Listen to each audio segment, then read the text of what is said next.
এমন বসুন, কেউ কিছু ছুঁড়ে মারবেন না, মেহেরবানি করে। খালি বোতল, খালি কাগজ ছুঁড়ে মারবেন না। মাশাআল্লাহ।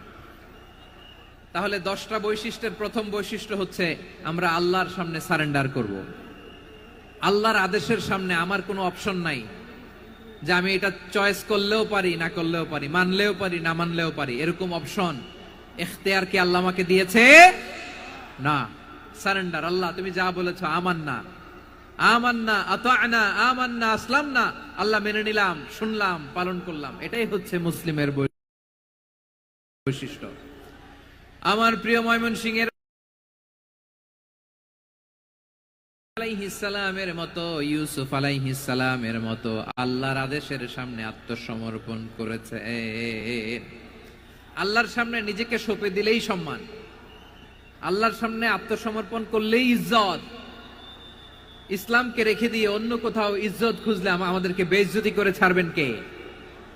এজন্য ওমর ফারুক রাদিয়াল্লাহু তাআলা আনহু বলতেন, নাহনু কওমুন আ'আজ্জানাল্লাহু বিল ইসলাম ফাইন বিতাগাইনাল ইজ্জাতা বিগাইরিহি আদাল্লানাল্লাহ। আমরা এমন জাতি, যে জাতিকে আল্লাহ তাআলা ইসলামের মাধ্যমে সম্মানিত করেছেন। ইসলাম ছাড়া অন্য কোথাও যদি আমরা সম্মান খুঁজি, আমাদেরকে বেইজ্জত করবেন কে? আমাদের সম্মান ইসলামে।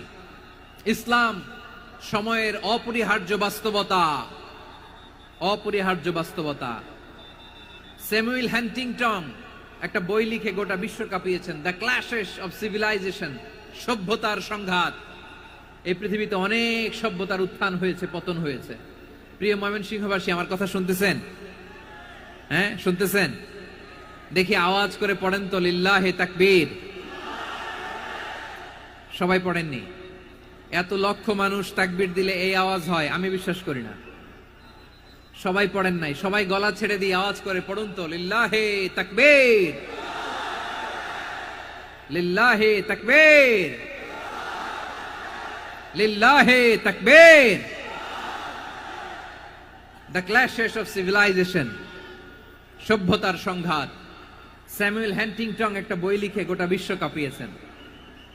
বিভিন্ন সভ্যতার উত্থান এই পৃথিবীতে ঘটেছে, আবার পতন হয়েছে। এই পৃথিবীতে এসেছে আর্য সভ্যতা, বৈদিক সভ্যতা, মেসোপটেমীয় সভ্যতা, মহেঞ্জোদারো সভ্যতা, সিন্ধু সভ্যতা, অনেক সভ্যতা। এখন চলতেছে পাশ্চাত্যের ডমিনেশন, তারা এখন সুপার পাওয়ার। স্যামুয়েল হান্টিংটন বলে, এক সভ্যতা, এক সুপার পাওয়ার বেশি দিন প্রভাব খাটাতে পারে না। এই পাশ্চাত্যের এই সভ্যতারও একদিন কবর